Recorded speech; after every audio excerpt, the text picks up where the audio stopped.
എല്ലാവർക്കും നമസ്കാരം. സുധീസ് ക്ലാസ്സസിൻ്റെ പുതിയൊരു വീഡിയോയിലേക്ക് എല്ലാവർക്കും സ്വാഗതം. ഇന്നത്തെ ക്ലാസ്സിൽ നമ്മൾ ഡിസ്കസ് ചെയ്യാൻ പോകുന്നത് കോമ്പോസിറ്റ് സപ്ലൈ അതേപോലെ മിക്സഡ് സപ്ലൈ എന്ന് പറയുന്ന രണ്ട് ടേംസാണ് മെയിനായിട്ട് നോക്കാൻ പോകുന്നത്. ഇത് നമ്മൾ കഴിഞ്ഞ ക്ലാസ്സിലൊക്കെ ഷെഡ്യൂൾ 1, 2 കാര്യങ്ങളെല്ലാം ഡിസ്കസ് ചെയ്തു. ഷെഡ്യൂൾ 3 വരെയൊക്കെ നമ്മൾ ഡിസ്കസ് ചെയ്തു. ഇനി നമുക്ക് ഈ ഒരു ടേം അറിഞ്ഞാലാണ് ബാക്കിയുള്ള കാര്യങ്ങളൊക്കെ നമുക്ക് ഡിസ്കസ് ചെയ്യാൻ പറ്റുള്ളൂ. അപ്പോൾ ഇത് നമ്മൾ ടെക്സ്റ്റ് ബുക്കിൽ വളരെ വൈഡായിട്ട് കൊടുത്തിട്ടുണ്ടെങ്കിലും നമുക്ക് ജസ്റ്റ് സിമ്പിളായിട്ടുള്ള കാര്യം തന്നെയാണ്. നമുക്ക് ജസ്റ്റ് എക്സാമ്പിളൊക്കെ പറയുമ്പോൾ തന്നെ ഇത് മനസ്സിലാവും. അപ്പോൾ നമ്മൾ ആദ്യമായിട്ട് നോക്കാൻ പോകുന്നത് കോമ്പോസിറ്റ് സപ്ലൈ എന്താണെന്നുള്ളതാണ്. അതായത് കോമ്പോസിറ്റ് സപ്ലൈ എന്ന് പറഞ്ഞു കഴിഞ്ഞാൽ ഇപ്പോൾ ഇവിടെ നമുക്ക് രണ്ടോ അതിലധികമോ ഗുഡ്സ് ഉണ്ടാവും. ഈ രണ്ടോ അതിലധികമോ ഗുഡ്സോ അല്ലെങ്കിൽ സർവീസോ ആവാം. രണ്ടോ അതിലധികമോ ഗുഡ്സോ സർവീസസോ നമുക്ക് ഒരിക്കലും എന്ത് ചെയ്യാൻ പറ്റില്ല, സെപ്പറേറ്റ് ചെയ്യാൻ പറ്റില്ല. അല്ലെങ്കിൽ ഇവ നമുക്ക് ഇൻഡിവിജ്വലായിട്ട് സപ്ലൈ ചെയ്യാൻ സാധിക്കില്ല. അങ്ങനെ ഇൻഡിവിജ്വലായിട്ട് സപ്ലൈ ചെയ്യാൻ സാധിക്കാത്ത ഗുഡ്സിനെ അല്ലെങ്കിൽ അങ്ങനെയുള്ള സപ്ലൈസിനെ പറയുന്ന പേരാണെന്ത്, കോമ്പോസിറ്റ് സപ്ലൈ എന്ന് പറയുന്നത്. ഇപ്പോൾ ഇങ്ങനെ പറഞ്ഞു തരുമ്പോൾ നമുക്ക് മനസ്സിലാവില്ല. ഒരു എക്സാമ്പിളിലൂടെ നമുക്ക് നോക്കാം. ഇപ്പോൾ ഞാനൊരു കാറ് വാങ്ങിച്ചു. ഒരു കാറ് വാങ്ങുക എന്ന് പറഞ്ഞു കഴിഞ്ഞാൽ കാറ് മാത്രമായിരിക്കില്ല, കമ്പനി നമുക്ക് എന്തൊക്കെ പ്രൊവൈഡ് ചെയ്യും. കാറിന് വാറണ്ടി ഉണ്ടെങ്കിൽ അതേപോലെ ഫ്രീ സർവീസുകൾ തരും അല്ലേ. അതേപോലെ തന്നെ ടാക്സ് കാര്യങ്ങൾ, അങ്ങനെയുള്ള കാര്യങ്ങളെല്ലാം കൂടി ചേർത്തിട്ട് ഒരു പാക്കേജ് പോലെ നമുക്ക് തരും. ഇൻഷുറൻസ് കാര്യങ്ങളൊക്കെ റെഡിയാക്കിയിട്ടാണ് നമുക്ക് കാർ തരിക. അപ്പോൾ ഇവിടെ കാറെന്ന് പറയുന്നതാണ് എന്ത് പറയുന്നത്, മെയിൻ പ്രൊഡക്റ്റ്. അവിടെ കാറെന്ന സംഭവം വിറ്റ് കഴിഞ്ഞാലാണ് ഈ ഇൻഷുറൻസ് കാര്യങ്ങളൊക്കെ അതിനൊപ്പം വിൽക്കാൻ പറ്റില്ല. ഇതൊക്കെ സബ് പ്രൊഡക്റ്റാണ്. ഓക്കെ, ഈ ഒരു കാറ് അല്ലെങ്കിൽ ഈ കാറെന്ന് പറയുന്ന ഗുഡ് വിറ്റ് കഴിഞ്ഞാൽ അതിനോടൊപ്പം തന്നെയാണ് നമുക്ക് ഇൻഷുറൻസ് അതേപോലെ ബാക്കിയുള്ള കാര്യങ്ങൾ, വാറണ്ടി കാര്യങ്ങളൊക്കെ സപ്ലൈ ചെയ്യാൻ പറ്റുള്ളൂ. അല്ലാതെ വെറുതെ നമുക്ക് കാറില്ലെങ്കിൽ അവിടെ വെറുതെ നമുക്ക് ഇൻഷുറൻസോ അല്ലെങ്കിൽ ടാക്സിൻ്റെ കാര്യങ്ങളോ ഇൻഷുറൻസോ ഗ്യാരണ്ടി ഒന്നും കൊടുക്കാൻ പറ്റില്ല. അവിടെ കാറ് വിൽക്കുന്നത് കൊണ്ടാണ് അവിടെ എന്ത് കിട്ടുന്നത്, നമുക്ക് വാറണ്ടി കിട്ടുന്നത്. അല്ലെങ്കിൽ കാറ് വാങ്ങുന്നത് കൊണ്ടാണ് കിട്ടുന്നത്.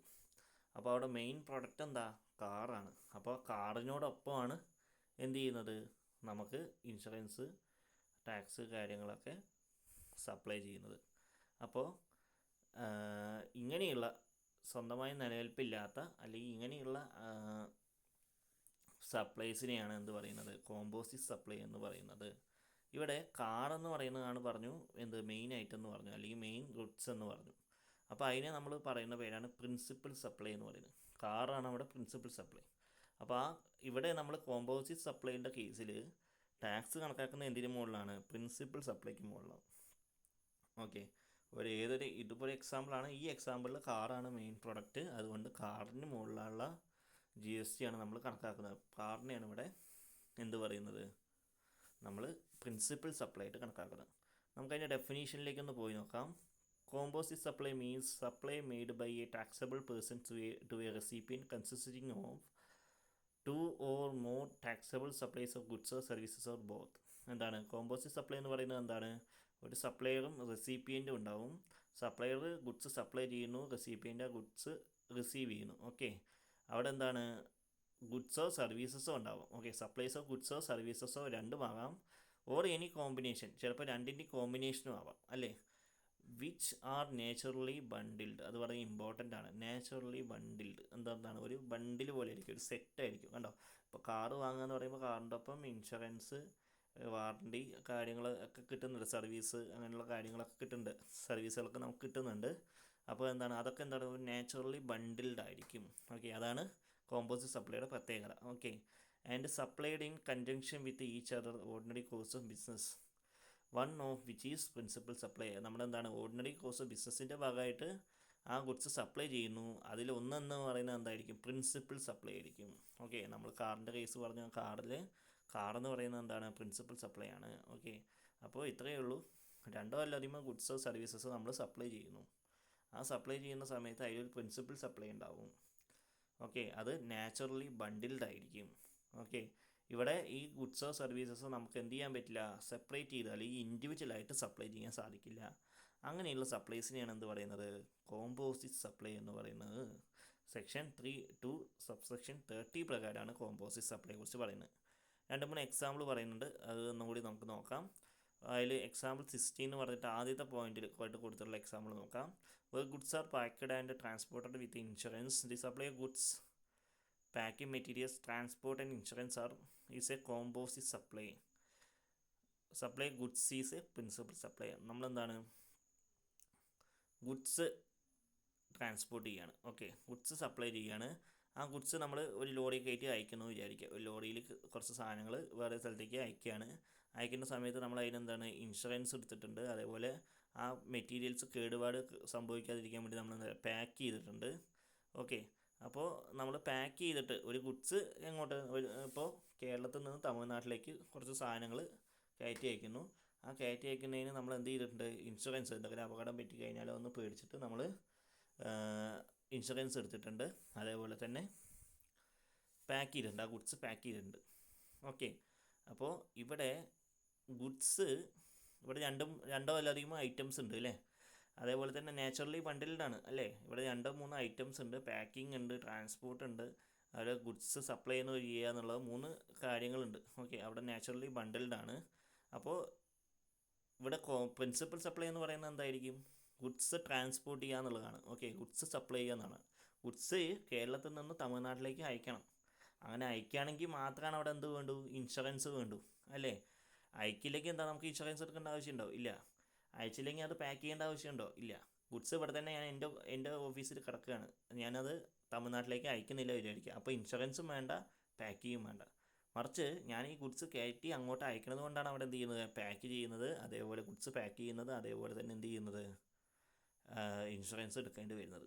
അപ്പോൾ ഇവിടെ ഇത് കോമ്പോസിറ്റ് സപ്ലൈ ആണ്. ഇവിടെ പ്രിൻസിപ്പൽ സപ്ലൈ എന്ന് പറയുന്നത് എന്താണ്, ഗുഡ്സ് ട്രാൻസ്പോർട്ട് ചെയ്യുക എന്നുള്ളതാണ്. രണ്ടാമത്തെ ഐറ്റം നോക്കുക. When A consumer bias A laptop and he also gets warranty, pre installed window and Microsoft office applications, this is A composite supply എന്നാണ് പറയുന്നത്. ഓക്കെ, ഒരു ഒരു ലാപ്ടോപ്പ് മേടിച്ചു. ആ ലാപ്ടോപ്പ് മേടിച്ച് കഴിഞ്ഞാൽ വെറുതെ ലാപ്ടോപ്പ് മാത്രമല്ലല്ലോ കിട്ടുക, അതിലെന്തുണ്ടാവും, സോഫ്റ്റ്വെയറൊക്കെ ഇൻസ്റ്റാൾ ചെയ്തിട്ടുണ്ടാവും. അത്യാവശ്യം വേണ്ട വിൻഡോസ് കാര്യങ്ങളൊക്കെ, മൈക്രോസോഫ്റ്റ് ഓഫീസും എക്സലൊക്കെ ഓൾറെഡി അതിലുണ്ടാവും. അപ്പോൾ അവിടെ ലാപ്ടോപ്പ് വാങ്ങുക എന്നുള്ളതാണ് എന്ത് പറയുന്നത്, പ്രിൻസിപ്പൽ സപ്ലൈ. ഓക്കെ, ലാപ്ടോപ്പ് വാങ്ങിയത് കൊണ്ടാണ് നമുക്ക് എന്ത് കിട്ടിയത്, അവിടെ അതിൽ വിൻഡോസ് ഉണ്ടായിരുന്നു, എക്സൽ ഉണ്ടായിരുന്നു, വേർഡ് ഉണ്ടായിരുന്നു. ഓക്കെ, അപ്പോൾ ലാപ്ടോപ്പാണ് അവിടെ എന്ത് പറയുന്നത്, പ്രിൻസിപ്പൽ സപ്ലൈ. ഇതെല്ലാം കൂടി സപ്ലൈ ചെയ്യുന്നതുകൊണ്ട് അതെന്താണ്, അതിനെ കോമ്പോസിറ്റ് സപ്ലൈ എന്ന് പറയുന്നത് മാത്രം. ഓക്കെ, അതിൽ പ്രിൻസിപ്പൽ സപ്ലൈ ലാപ്ടോപ്പ് പർച്ചേസ് ചെയ്യുക എന്നുള്ളതായതുകൊണ്ട് ലാപ്ടോപ്പ് പർച്ചേസ് ചെയ്യുക, ലാപ്ടോപ്പിൻ്റെ എമൗണ്ടിന് മുകളിലായിരിക്കും എന്ത് ചെയ്യുക, GST കണക്കാക്കുന്നത്. അടുത്തത് food supply to the inpatients as advised by doctor nutrition is a part of composite supply of health care and not separately taxable. Further supplies of food by hospital to parents or attendants or visitors are taxable. Okay, ഇപ്പോൾ നമ്മൾ ഒരു ഹോസ്പിറ്റലിൽ കിടക്കുകയാണെന്ന് വിചാരിച്ചു, അഡ്മിറ്റായി കിടക്കുന്ന സമയത്ത് ഇപ്പോൾ doctor നമുക്ക് ഇപ്പോൾ ഇത്ര മരുന്ന് കഴിക്കണമെന്ന് പറയും അല്ലേ. മരുന്ന് കഴിക്കുന്നതിൻ്റെ ഒപ്പം തന്നെ ഇന്ന ആഹാരങ്ങൾ ആരോഗ്യത്തിന് നല്ലതാണ്, അതും കൂടി കഴിക്കണമെന്ന് പറയും. അതെന്താണ്, അതൊരു ഹെൽത്ത് കെയർ സർവീസസിൻ്റെ ഭാഗമായിട്ടാണ്. നമുക്ക് ഭക്ഷണം കഴിക്കണം, അത് ശരിയാണ്. എന്താണ്, നമുക്ക് നമ്മുടെ ശരീരം അല്ലെങ്കിൽ ആരോഗ്യം നിലനിർത്താൻ വേണ്ടി 3 നേരം ഭക്ഷണം കഴിക്കണം. പക്ഷേ ഡോക്ടർ അവിടെ സജസ്റ്റ് ചെയ്യുന്നത് എന്താണ്, നമ്മുടെ നിലവിലെ ആരോഗ്യം, അതായത് നമ്മുടെ അസുഖം ഭേദമാവാൻ വേണ്ടിയിട്ട് അവിടെ ഡോക്ടർ എന്ത് ചെയ്യാണ്, കുറച്ച് ആഹാരങ്ങൾ, ന്യൂട്രീഷനിസ്റ്റ് വന്നിട്ട് നമ്മുടെ അടുത്ത് കുറച്ച് ഭക്ഷണം കഴിക്കണം എന്ന് പറഞ്ഞ് വേറെ കുറച്ച് ഐറ്റംസ് സജസ്റ്റ് ചെയ്യാണ്. അപ്പോൾ അത് നമ്മൾ വാങ്ങി കഴിക്കുന്നു. അതെന്താണ്, ഹെൽത്ത് കെയർ സർവീസ് എന്ന് പറയുന്നതിൻ്റെ അണ്ടറിലാണ് വരിക. അത് ഹോസ്പിറ്റാലിറ്റി സർവീസ് എന്നതിൻ്റെ അണ്ടറിലാണ് വരിക. അപ്പോൾ ഹോസ്പിറ്റലിൽ പോയതുകൊണ്ടാണ് ആ ഭക്ഷണമൊക്കെ കഴിക്കേണ്ടത് വന്നത്. അല്ലെങ്കിൽ ആ അസുഖം വന്ന് ആ ഹോസ്പിറ്റലിൽ നമ്മൾ അഡ്മിറ്റ് ആയതുകൊണ്ട് ചികിത്സയുടെ ഭാഗമായിട്ടാണ് നമ്മൾ എന്ത് ചെയ്യുന്നത്, ആ ഭക്ഷണം കഴിക്കുന്നത്, ആ പ്രത്യേക ഭക്ഷണം വാങ്ങി കഴിക്കുന്നത്. അപ്പോൾ അതെന്താണ്, അവിടെ ഹോസ്പിറ്റാലിറ്റി സർവീസ് എന്ന് പറയുന്നത് എന്താണ്, അതാണ് പ്രിൻസിപ്പൽ സപ്ലൈ ആയിട്ട് വരുന്നത്. മറ്റേതെന്താണ്, അപ്പോൾ ഇത് എന്താണ്, ഒരു കോമ്പോസിറ്റ് സപ്ലൈ ആണെന്നാണ് പറയുന്നത്. ഓക്കെ, അതിന് നമുക്ക് സെപ്പറേറ്റ് ആയിട്ട് ഓരോന്നും ടാക്സ് കണക്കാക്കാൻ പറ്റില്ല. അപ്പോൾ മൊത്തം അതെന്താണ്, കോമ്പോസിറ്റ് സപ്ലൈ ആണ്. അതിൽ പ്രിൻസിപ്പൽ സപ്ലൈ എന്ന് പറയുന്നത് ഹോസ്പിറ്റൽ സർവീസസ് എന്നുള്ളതാണ്. അടുത്ത, in the case of printing of books, pamphlets, brochures, annual reports and the like where only the content is supplied by the publisher or the person who owns or usage rights to the intangible inputs while the physical inputs including paper used to printing belong to the printer supply or printing of the content supplied by the recipient of supply is a principal supply എന്നാണ് പറയുന്നത്. Okay, അപ്പോൾ ഇവിടെ പറയുന്ന കാര്യം എന്താണെന്ന് വെച്ച് കഴിഞ്ഞാൽ, ഇപ്പോൾ ഞാൻ ഒരു ബുക്ക് പബ്ലിഷ് ചെയ്തു, ആ ബുക്ക് ഭയങ്കര എന്താ പറയുക ഹിറ്റായി. അതായത് ഇപ്പോൾ ഒരു ബുക്ക് ഞാൻ എഴുതി, ഞാനത് മാർക്കറ്റിലേക്ക് ഇൻട്രൊഡ്യൂസ് ചെയ്ത സമയത്ത്, അതായത് അല്ലെങ്കിൽ അത് പബ്ലിഷ് ചെയ്ത സമയത്ത് അതിന് ഭയങ്കരമായിട്ട് ഡിമാൻഡ് ഉണ്ടായി. അപ്പം ബുക്കിൻ്റെ റീച്ച് കാര്യങ്ങളൊക്കെ കൂടി. അപ്പോൾ ഞാൻ എന്ത് ചെയ്തു, അത് വേറെ ആർക്കും അതിൻ്റെ അവകാശം പോകാതിരിക്കാൻ വേണ്ടി കോപ്പി റൈറ്റ് എടുത്തു. ഓക്കെ, പിന്നീട് ഒരാൾ എൻ്റെ അടുത്ത് ഒരു ഫിലിമിൻ്റെ ഡയറക്ടർ വന്ന് പറയാണ്, നിങ്ങളുടെ ബുക്ക്, അതായത് ആ ബുക്കിലെ കഥ എനിക്ക് ഇഷ്ടപ്പെട്ടു, അത് ഞാൻ എന്താ ഒരു സിനിമയൊക്കെ ഉദ്ദേശിക്കണമെന്ന് പറയുന്നു. അപ്പോൾ അവർക്ക് ഞാൻ എന്ത് ചെയ്യാണ്, ആ ബുക്കിന്മേലുള്ള അവകാശം ഞാൻ അവർക്ക് കൊടുക്കുന്നു എന്ന് വിചാരിക്കാം. അപ്പോൾ അതും എന്താണ്, ഒരു തരത്തിലുള്ള എന്താണ് കോമ്പോസിറ്റ് സപ്ലൈ ആണെന്നാണ് പറയുന്നത്. ഓക്കെ, ഇവിടെ ഞാൻ എഴുതിയ ബുക്ക്, ആ ബുക്കിലത്തെ കണ്ടൻറ്റ് ഞാൻ അവർക്ക് കൊടുക്കുകയാണ്, അത് ഉപയോഗിക്കാനുള്ള അവകാശം ഞാൻ അവർക്ക് കൊടുക്കുകയാണ്. അപ്പോൾ അതെന്ന് പറയുന്നത് എന്താണ്, അവിടെ പ്രിൻസിപ്പൽ സപ്ലൈ ആണ്. ഇതൊരു തരത്തിൽ പറഞ്ഞ കോമ്പോസിറ്റ് സപ്ലൈ ആണ്. ഓക്കെ, അപ്പോൾ അത് കോമ്പോസിറ്റ് സപ്ലൈ എന്നുള്ളത് പറയുന്നത് അതിനൊരു എക്സാമ്പിൾ ആണെന്നാണ് പറയുന്നത്. ഓക്കെ, ഇനി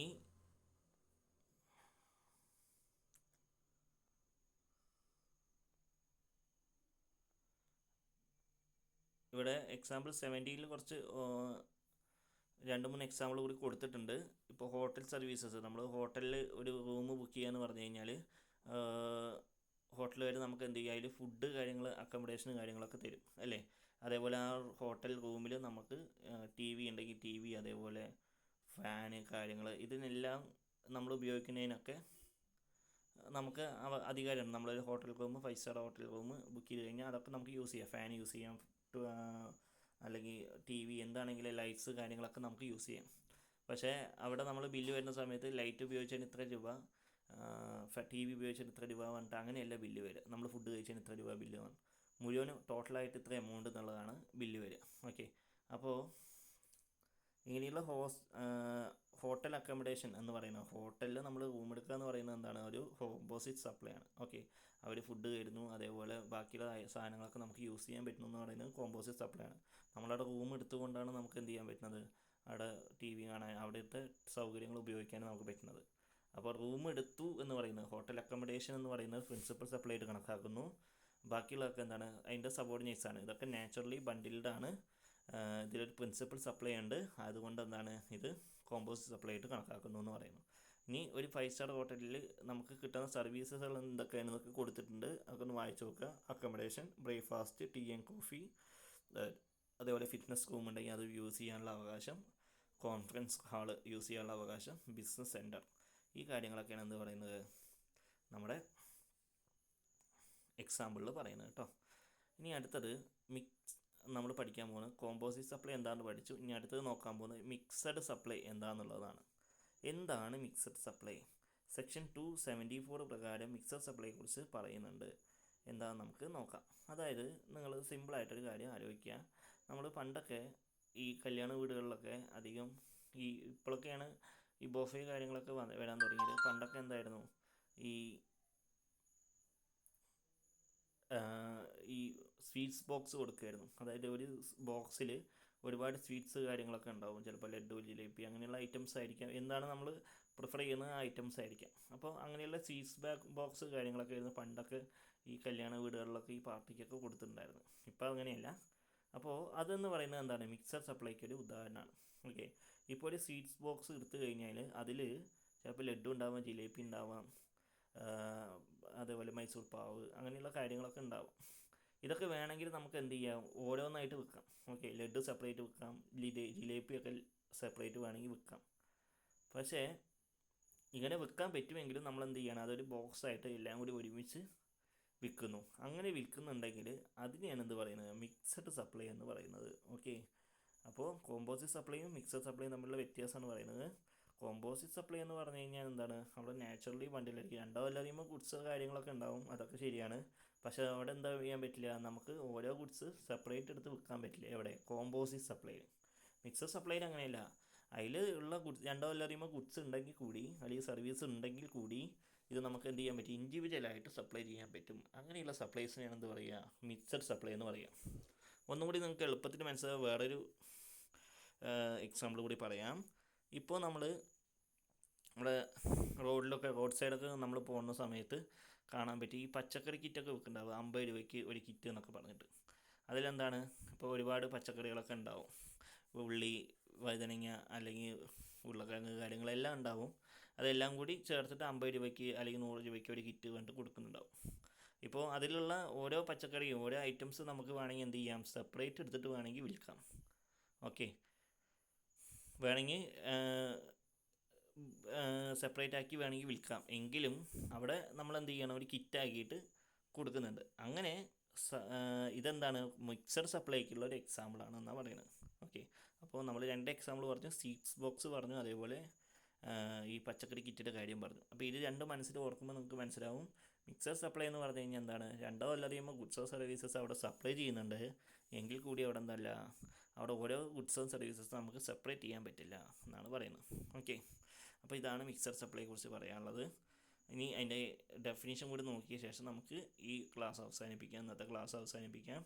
mixed supply means 2 or more individual supplies of goods and services or any combination thereof. എന്താണ് മിക്സഡ് സപ്ലൈ എന്ന് പറഞ്ഞാൽ എന്താണ്, അവിടെ 2 അതിലധികമോ ഇൻഡിവിജ്വൽ സപ്ലൈസ് ഉണ്ടാവും.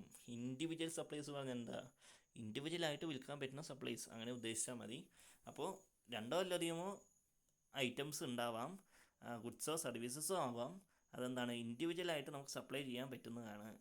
Okay, made in conjunction with each other the taxable person for a single price where such supply does not constitute a composite supply എന്നാണ് പറയുന്നത്. അപ്പോൾ ഒരു ടാക്സബിൾ പേഴ്സൺ ഒരു ഒറ്റ വിലയ്ക്ക്, അതായത് എല്ലാ ഐറ്റംസും ഇത്ര രൂപയ്ക്ക് എന്ന് പറഞ്ഞിട്ട് വിൽക്കുന്നു. ഓക്കെ, അതെന്താണ്, ഒരിക്കലും അത് കോമ്പോസിറ്റ് സപ്ലൈ ആവുന്നില്ല. അപ്പോൾ അങ്ങനെയുള്ള സപ്ലൈസിനെയാണ് എന്ത് പറയുന്നത്, മിക്സഡ് സപ്ലൈ എന്ന് പറയുന്നത്. ഇവിടെ 2 അതിലധികമോ ഗുഡ്സ് ആൻഡ് സർവീസസ് ഉണ്ട്, ഇവ തമ്മിൽ നമുക്ക് വേണമെങ്കിൽ എന്ത് ചെയ്യാം, ഇൻഡിവിജ്വലായിട്ട് സപ്ലൈ ചെയ്യാം. പക്ഷേ നമ്മൾ എന്ത് ചെയ്യുന്നു, ഇതെല്ലാം കൂടി മിക്സ് ചെയ്തിട്ട് ഒറ്റ ഐറ്റം ആക്കിയിട്ട് നമ്മൾ എന്ത് ചെയ്യുന്നു, ഒരു സിംഗിൾ പ്രൈസിൽ സപ്ലൈ ചെയ്യുന്നു. അങ്ങനെ സപ്ലൈ ചെയ്യുകയാണെങ്കിൽ അതിനെ പറയുന്ന പേരാണെന്ത്, മിക്സഡ് സപ്ലൈ എന്നുള്ളത്. അപ്പോൾ ഇത് നിങ്ങൾക്ക് ക്ലിയർ ആയിട്ടുണ്ടാവുമെന്ന് വിചാരിക്കുന്നു. അല്ലെങ്കിൽ നിങ്ങൾക്ക് ഡൗട്ട് ഉണ്ടെങ്കിൽ കമൻറ്റിൽ അറിയിക്കാവുന്നതാണ്. വീഡിയോയ്ക്ക് എന്തെങ്കിലും ബുദ്ധിമുട്ടോ നിങ്ങൾക്ക് മനസ്സിലാവാതെ വരികയോ അല്ലെങ്കിൽ നമ്മുടെ ക്ലാസ്സുകൾ ഒന്നും കൂടി ഇമ്പ്രൂവ് ആവണമെന്നൊക്കെ തോന്നുകയാണെങ്കിൽ നിങ്ങൾ ജസ്റ്റ് കമൻറ്റ് ബോക്സിൽ ഒന്ന് കമൻ്റായിട്ട് നിങ്ങളുടെ അഭിപ്രായങ്ങൾ അറിയിക്കുക. വീഡിയോ ഇഷ്ടപ്പെടുകയാണെങ്കിൽ ലൈക്ക് ചെയ്യുക, സബ്സ്ക്രൈബ് ചെയ്യുക, ഷെയർ ചെയ്യുക. ഓക്കെ, അപ്പോൾ ഇനി അടുത്ത വീഡിയോ ആയിട്ട് വീണ്ടും വരുന്നവരെ എല്ലാവർക്കും